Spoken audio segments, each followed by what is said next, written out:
Class 12th के chapter number 9 का अब हम 9 का सी पार्ट स्टार्ट करते हैं। सी पार्ट में क्या है, डिस्पर्जन ऑफ लाइट। तो ये सब चैप्टर आपको पता है, 9 चैप्टर पूरा लाइट के ऊपर चल रहा है। लाइट रेज, कन्वेक्स आए, कनकेव आए। उससे पहले हमारे रिफ्लेक्शन टॉपिक आए। अब आ रहा है डिस्पर्जन ऑफ लाइट। तो यहाँ पर क्या पढ़ेंगे, हम लाइट के बारे में स्टडी करेंगे, किस तरह से लाइट हमारा बिहेवियर करती है, किस तरह की वो काम करती है। तो वो यहाँ पर है, ये डायग्राम बना हुआ है, ये आप जानते हैं, ये तो प्रिज्म होता है, ये सब आपको पता है। तो यहाँ पर हम डिस्पर्जन ऑफ लाइट यहाँ पर पढ़ने वाले हैं। तो ये डिस्पर्जन ऑफ लाइट क्या होता है वो देखते हैं। The phenomenon of splitting of light into 7 colour after passing through prism is called dispersion of light. मतलब कि जो फेनोमेना होता है स्प्लिटिंग ऑफ लाइट का 7 कलर में डिवाइड हो जाना, कब, जब वो पासिंग थ्रू प्रिज्म, जब किसी प्रिज्म से वो पास होती है, तो वो कहलाता है हमारा डिस्पर्जन ऑफ लाइट। ये एक्सपेरिमेंट आपने घर पे भी कभी देखा होगा। यदि कोई कांच का टुकड़ा पड़ा रहता है और वो सनलाइट के उस पर सनलाइट पड़ रही होती, तो आपको दीवार पे कहीं 7 कलर दिखते हैं। तो 7 कलर में जिसकी वेब वो ज़्यादा, जो जिसकी वेवलेंथ ज़्यादा होती है, वो ज़्यादा स्कैटर, वो सब अपन सब पढ़ेंगे। तो जो कोई कलर, कहीं का कलर ज़्यादा दिखता है, कहीं कलर कम दिखता है, तो इस तरफ। लेकिन वो जब जो गिलास होता है, कांच होता है, उस पर जब सनलाइट पड़ती है तो उससे 7 कलर निकलते हैं। तो सनलाइट कैसी, सनलाइट एक वाइट लाइट आती है वो, पर आपको तो पीला पीला दिखता है, उजला, तो वो अलग फेनोमेना, वो सब कुछ समझने वाले। लेकिन वो कैसी होती है, वाइट लाइट होती है एक्चुअल में। तो वाइट लाइट जब हमारे वो गिलास होता है उस पर पड़ती है, तो वो क्या, उससे 7 कलर निकलते हैं। कहते हैं 7 कलर उससे निकलते हैं। तो वो होता, वो फेनोमेना होता है हमारा डिस्पर्जन लाइट। आपने देखा होगा घर पे कभी ना कभी, ये देखा है तो मस्त गूगल या यूट्यूब पर जाके देखिए। जैसे कि इंद्रधनुष बनता है, तो वो कैसे बनता है वो भी हम यहाँ पर पढ़ेंगे, जिसे रेनबो बोलते हैं। तो यहाँ पर डिस्पर्जन ऑफ लाइट में क्या होता है, जो फेनोमेना होता है, जो हमारी लाइट रहती है वो कैसी 7 कलर में डिवाइड हो जाती है, वही फेनोमेना कहलाता है हमारा डिस्पर्जन ऑफ लाइट। मतलब जिस फेनोमेना में हमारी लाइट 7 कलर्स में डिवाइड हो जाती है, वो फेनोमेना होता है हमारा डिस्पर्जन ऑफ लाइट। अब समझते हैं फिर डायग्राम के थ्रू। तो यहाँ पर ये क्या बना हुआ है, एक प्रिज्म बना हुआ है। तो यहाँ पर ये क्या है, एक प्रिज्म यहाँ पर बना हुआ है। और यहाँ पर क्या हुआ, इस प्रिज्म से हमारी एक वाइट लाइट इस पर गई, इस प्रिज्म से वाइट लाइट गई। अब आपको पता है, तो कोई लाइट इस पर जाएगी तो वो हमारा डिस्पर्जन ऑफ लाइट क्या कहलाता है, वो 7 कलर्स में डिवाइड हो जाती है, मतलब 7 पार्ट में वो स्प्लिट हो जाती है। तो यहाँ पर ये वाइट लाइट गई, और वाइट लाइट में बेस्ट एग्जाम्पल क्या है, सनलाइट। इस पर मान लीजिए सनलाइट पड़ी, तो सनलाइट इस पर पड़ी। अब क्या हुआ, ये इस पर सनलाइट आई, तो ये क्या करेगा, इसको 7 पार्ट में यहाँ पर डिवाइड कर देगा। तो यहाँ पर देखिए, ये 7 पार्ट में हमारी डिवाइड हो गई। तो ये क्या हुआ, हमारी 7 पार्ट में देखा हो गया। देखिए 1 2 3 4 5 6 7। तो ये क्या हो गया, हमारी 7 यहाँ पर, इसकी एक वाइट लाइट से 7 लाइट, मतलब 7 कलर यहाँ पर बन गए।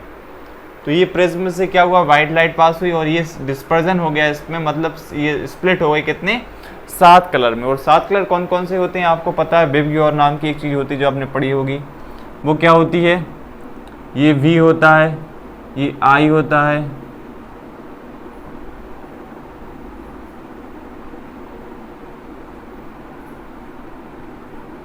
ये विबग्योर आपने पढ़ा होगा। तो विबग्योर क्या होता है, ये V4 क्या होता है, हमारा वॉयलेट होता है। ये यहाँ पर अपने एक करके रंगों के नाम पहले रख देते हैं। ये वॉयलेट होता है। दूसरा कौन सा होता है, आई मतलब कि इंडिगो होता है। उसके बाद कौन सा आता है, विव। तो बी मतलब कि ब्लू। और G4 क्या आता है हमारा, ग्रीन। उसके बाद क्या आता है, वाई मतलब कि येलो। उसके बाद क्या है, ओ, ऑरेंज। उसके बाद क्या आता है हमारा, रेड। तो ये हमारे 7 कलर होते हैं, कौन से, violet, indigo, blue, green, yellow, orange, red. तो ये 7 कलर में ये स्प्लिट हो जाता है, मतलब 7 जो वाइट रहती है वो 7 पार्ट में डिवाइड हो जाती है, 7 कलर उससे बन जाते हैं। तो ये हमारे 7 कलर होते हैं, कौन से, violet, indigo, blue, green, yellow, orange, red. ये विबग्योर नाम से आपने पढ़ा होगा। तो ये इस तरह से ये डिस्पर्जन होता है, और एक ऐसे 7 पार्ट में यहाँ पर ये डिवाइड हो जाती है। अब ये होती क्यों है, कैसे होती है, वो हम समझेंगे कॉज ऑफ डिस्पर्जन में। लेकिन आपको डिस्पर्जन समझ में आ गया, वो डिस्पर्जन ऑफ लाइट क्या होता है, कि वाइट लाइट का स्प्लिट हो जाना 7 पार्ट में, वो होता है हमारा डिस्पर्जन ऑफ लाइट। जो 7 रंग कौन से होते हैं हमारे, violet, indigo, blue, green, yellow, orange, red. तो ये हमारे 7 कलर्स में होते हैं। तो समझ में आपको आ गया होगा इतना डिस्पर्जन ऑफ लाइट कि ये हमारा प्रिज्म होता है, इससे ये 7 कलर में इस तरह से ये डिवाइड हो जाते हैं। अब देखते हैं कॉज ऑफ डिस्पर्जन। तो इतना आपको क्लियर हो गया हो कैसा होता है डिस्पर्जन ऑफ लाइट।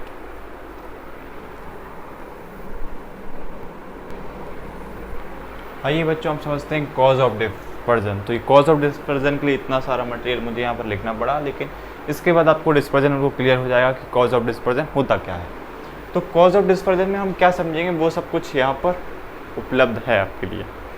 इसके बाद आपको डिस्पर्जन से एक सिंगल भी प्रॉब्लम नहीं होगी। तो कॉज ऑफ डिस्पर्जन होता क्या है? The basic cause of dispersion is that refractive index of material of prism is different for a different colour और डिफरेंट वेवलेंथ। मतलब कि आपको पता है जो कलर होते हैं हमारे, हर कलर की अपनी एक डिफरेंट वेवलेंथ होती है। मतलब ब्लू की अलग वेवलेंथ होगी, ग्रीन की अलग होगी, येलो की अलग होगी, वॉयलेट की अलग होगी, इंडिगो की अलग, इन सब की अपनी अपनी अलग अलग वेवलेंथ होती हैं।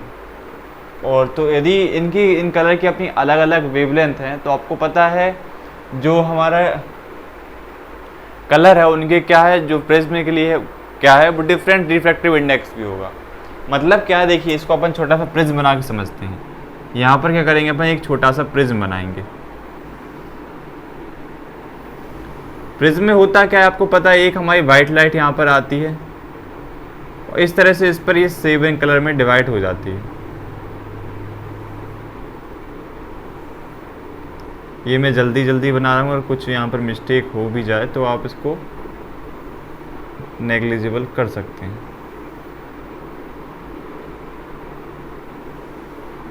तो इस तरह से आपको पता है ये 7 कलर में हमारी डिवाइड हो जाती है। तो इस तरह से ये 7 कलर में डिवाइड हो गई। अब क्या हुआ आपको पता है, जो ग्रीन है उसकी वेवलेंथ अलग है और yellow, indigo, violet, blue, green, इन सब की अपनी अपनी वेवलेंथ अलग है। तो ये 7 पार्ट में कैसे डिवाइड हो गए, मतलब ये वाइट लाइट थी तो वाइट लाइट डायरेक्ट क्यों नहीं चली गई ये 7 कलर में, और ये लाइन ऊपर नीचे ऊपर, एक के नीचे नीचे, या फिर अलग अलग एंगल्स में क्यों हुई, ये सवाल उठता है कॉज ऑफ डिस्पर्जन का। तो इसलिए ऐसा होता है ये समझने वाली बात है कि जो हर कलर होता है उसका अपना रिफ्रैक्टिव इंडेक्स अलग होता है। मतलब कि जो कलर होता है उसका अपना रिफ्रैक्टिव इंडेक्स अलग होता है। हर कलर के लिए अपना रिफ्रैक्टिव इंडेक्स क्या होता है आपको ये तो पता है। तो हर कलर की अपना रिफ्रैक्टिव इंडेक्स अलग है। अब जिसका रिफ्रैक्टिव इंडेक्स जितना ज़्यादा वो उतना ज़्यादा डेविएट होगी, और जिसका रिफ्रैक्टिव इंडेक्स कम उसका क्या होगा, उतनी कम डेविएट होगी। तो ये इसका समझने वाली बात है। कहाँ देखिए ये इस तरह से गई है, 7 कलर में हमारी डेविएट हो गई। तो यहाँ पर क्या होगा, जो रिफ्रैक्टिव इंडेक्स होगा वो रेड का क्या होगा, कम रहा होगा क्योंकि ये कम डेविएट हुई, और जो वॉयलेट है उसका रिफ्रैक्टिव इंडेक्स ज़्यादा होगा तो ये क्या कैसी हुई हमारी, ये ज़्यादा डेविएट हो गई। डेविएट कैसे आप जानते होंगे कि जिसका रिफ्रैक्टिव इंडेक्स ज़्यादा होता है वो अपन ग्लास और डायमंड वाला एग्जाम्पल पढ़ते थे। इस तरह से यहाँ पर क्या होती थी, एक लाइन स्ट्राइक करती थी, यहाँ पर नॉर्मल होता था, और एक ज़्यादा इस तरफ नॉर्मल की तरफ आ जाती थी, एक कम नॉर्मल की तरफ आती थी। क्यों आती थी कि इसका रिफ्रैक्टिव इंडेक्स ज़्यादा होता था इसके कंपैरिजन में। ऐसा ही यहाँ पर होता है। यहाँ पर भी क्या होता है, जिसका रिफ्रैक्टिव इंडेक्स ज़्यादा उतनी ज़्यादा डेविएट होगी, और जिसका रिफ्रैक्टिव इंडेक्स कम वो उतनी ही कम डेविएट होगी। इसी कारण होता है, यही कारण होता है कि 7 कलर में डिवाइड हो जाती हैं और इस तरह से अलग अलग दिखती हैं, क्योंकि जिसका रिफ्रैक्टिव इंडेक्स जितना वो उतनी डेविएट होगी, इसका रिफ्रैक्टिव इंडेक्स अलग होगा, इसका रिफ्रैक्टिव इंडेक्स अलग होगा, इसका रिफ्रैक्टिव इंडेक्स अलग होगा, इसका अलग होगा, इसका अलग। तो सबके रिफ्रैक्टिव इंडेक्स अलग हैं तो इन सबकी डेविएशन भी अलग अलग हो गई। किसी की डेविएशन ज़्यादा हुई, वॉयलेट की सबसे ज़्यादा हुई, रेड की कम हुई। तो इस तरह से इनके रिफ्रैक्टिव इंडेक्स अलग अलग है, इस कारण इनमें डिस्पर्जन हो गया। तो डिस्पर्जन क्यों होता है, क्योंकि इन सब की कलर की वेवलेंथ अलग अलग है, और ये कलर किस पर डिपेंड करता है कि हर कलर का अपना अलग रिफ्रैक्टिव इंडेक्स होता है। जिसका रिफ्रैक्टिव इंडेक्स ज़्यादा वो उतना ज़्यादा डेविएट होता है, जिसका रिफ्रैक्टिव इंडेक्स कम वो उतना कम डेविएट होता है। तो इस तरह ये कारण होता है कि ये 7 कलर में आपको दिखाई देते हैं। तो यहाँ पर एक फॉर्मूला और है जिससे और समझ सकते हैं। ये क्या है, ये म्यू है। इसका मतलब क्या होता है, रिफ्रैक्टिव इंडेक्स होता है, ये इनवर्सली प्रोपोर्शनल होता है इसका लैम्डा के, और ये लैम्डा क्या होता है, वेवलेंथ होती है, आपको पता है। मतलब कि यदि रिफ्रैक्टिव इंडेक्स ज़्यादा रिफ्रैक्टिव इंडेक्स ज़्यादा तो वेवलेंथ कम। ये आपको इन्वर्सली का मीनिंग तो पता है, ये कम, यदि ये ज़्यादा होता तो ये वाला कम हो जाता है। मतलब कि यदि रिफ्रैक्टिव इंडेक्स ज़्यादा तो उसकी क्या है, वेवलेंथ कम हो जाती है। क्या हो जाती है, उसकी वेवलेंथ कम हो जाती है। तो इसका रिफ्रैक्टिव इंडेक्स यदि ज़्यादा है किसी का तो उसकी वेवलेंथ कम है। तो यदि किसी की वेवलेंथ ज़्यादा है तो उसका रिफ्रैक्टिव इंडेक्स कम हो जाता है। तो इस कारण ये इसका फॉर्मूला होता है। इसको आप समझ सकते हैं कि जिसका रिफ्रैक्टिव इंडेक्स ज़्यादा उसकी वेवलेंथ कम, और जिसकी वेवलेंथ ज़्यादा उसका रिफ्रैक्टिव इंडेक्स कम होता है। और ये 7 कलर में क्यों डिवाइड होता है ये आपको समझ में आ गया, क्योंकि हर कलर का रिफ्रैक्टिव इंडेक्स अलग होता है। वो तो अलग अलग उनके इंडेक्स के अकॉर्डिंग वो डेविएट होते हैं। ये वॉलेट सबसे ज़्यादा डेविएट हुआ, रेड कम सबसे कम डेविएट हुआ। तो अलग अलग डेविएट कैसे होते हैं ये आपको समझ में आ गया होगा, क्योंकि इनके रिफ्रैक्टिव इंडेक्स अलग होते हैं।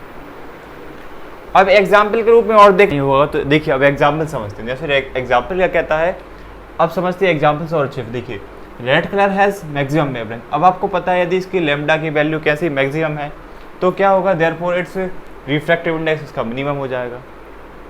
यदि क्या है, वेवलेंथ कम है तो फॉर्मूले से पता चल रहा है वेवलेंथ कम तो रिफ्रैक्टिव इंडेक्स ज़्यादा। यदि वेवलेंथ यहाँ पर क्या है, ज़्यादा है इस रेड कलर की, तो रेड कलर की वेवलेंथ ज़्यादा तो रिफ्रैक्टिव इंडेक्स कैसा, मिनिमम कम। तो क्या होगी, डेविएशन भी कैसी होगी, मिनिमम होगी। और यहाँ से आप देखें तो रेड की डेविएशन कैसी, ये वाला रेड है उसकी डेविएशन कैसी हो रही है, कम हो रही है। इसलिए इसकी डेविएशन कम हो रही है क्योंकि इसका क्या है, जो वेवलेंथ है वो क्या है हमारी मैक्सिमम है, तो रिफ्रैक्टिव इंडेक्स मिनिमम होगा फॉर्मूला के अकॉर्डिंग। तो डेविएशन भी कैसी होगी, मिनिमम होगी। उसके बाद वॉलेट के लिए समझते हैं। तो similarly violet colour has minimum wavelength. यदि इसकी वेवलेंथ जो मिनिमम है तो क्या होगा, रिफ्रैक्टिव इंडेक्स कैसा होगा, मैक्सिमम होगा। तो similarly violet colour has minimum wavelength, therefore it's refractive index is maximum. तो इसका क्या है, रिफ्रैक्टिव इंडेक्स क्या हो जाएगा, मैक्सिमम हो जाएगा। तो यदि इसका रिफ्रैक्टिव इंडेक्स मैक्सिमम है तो मैक्सिमम है तो हैंस डेविएशन इज मैक्सिमम। तो इसका क्या होगा, डेविएशन क्या होगी, इसकी मैक्सिमम होगी। और आप देखें वॉलेट की सबसे लास्ट में है, ये डेविएशन कैसी, बहुत मैक्सिमम, सबसे लास्ट में डेविएट हो रहा। तो इस तरह से अलग अलग कलर की अपनी अपनी रिफ्रैक्टिव इंडेक्स होते हैं, इनकी अपनी अपनी वेवलेंथ होती है। तो जिसका रिफ्रैक्टिव इंडेक्स जितना ज़्यादा हो वो उतना ज़्यादा डेविएट होगा, जिसका रिफ्रैक्टिव इंडेक्स कम जितना कम वो उतना कम डेविएट होता है। इसी कारण ये 7 कलर अलग अलग उसमें डेविएट होते हैं। और इसको और अच्छे से समझना चाहें तो टेबल में बनाई है मैंने, इसमें वेवलेंथ और उसके रिफ्रैक्टिव इंडेक्स मतलब म्यू की वैल्यू लिख दी है। तो यहाँ पर आपको ध्यान देना है बस किसके लिए, रेड का और वॉलेट का। यहाँ से आपको सब कुछ पूरा क्लियर हो जाएगा ये टॉपिक। तो रेड की आप देख लें तो वेवलेंथ कैसी है, मैक्सिमम है, तो इसका रिफ्रैक्टिव इंडेक्स आप देखिए कम है। और वहीं पर आप इसकी जो वेवलेंथ देखें तो वेवलेंथ क्या होती है, इसमें मिनिमम होती। तो इसकी मिनिमम वेवलेंथ है तो इसका रिफ्रैक्टिव इंडेक्स कितना है, 1.532 है। और इसका रिफ्रैक्टिव इंडेक्स कितना है, 1.51 है। इसका कम है, इसका ज़्यादा है। तो इससे क्या हुआ, इसकी वेवलेंथ ज़्यादा हो गई, इसकी वेवलेंथ कम हो गई। तो इसलिए ये डेविएट हमारा कैसा होता है, कम होता है, और ये डेविएट हमारा ज़्यादा होता है। बाकी आप सब कलर और कलर की दे सकते हैं। बाकी आपको रेड और कलर वॉलेट से सब क्लियर हो गया होगा। इसकी वेवलेंथ ज़्यादा तो रिफ्रैक्टिव इंडेक्स कम, इसकी वेवलेंथ कम तो रिफ्रैक्टिव इंडेक्स ज़्यादा। इस तरह से ये सब कुछ हमारा काम करता है। तो समझ में आपको आ गया हो कॉज ऑफ डिस्पर्जन, किस तरह से डिस्पर्जन होती है हमारी, क्यों ये 7 कलर में ऐसे अलग अलग डेविएट होता है अलग अलग एंगल्स पे। तो मिलते हैं अगली वीडियो में नेक्स्ट टॉपिक के साथ। ये टॉपिक क्लियर हो गया होगा आपको। तो मिलते हैं नेक्स्ट वीडियो में। Thank you for watching this video. Thank you.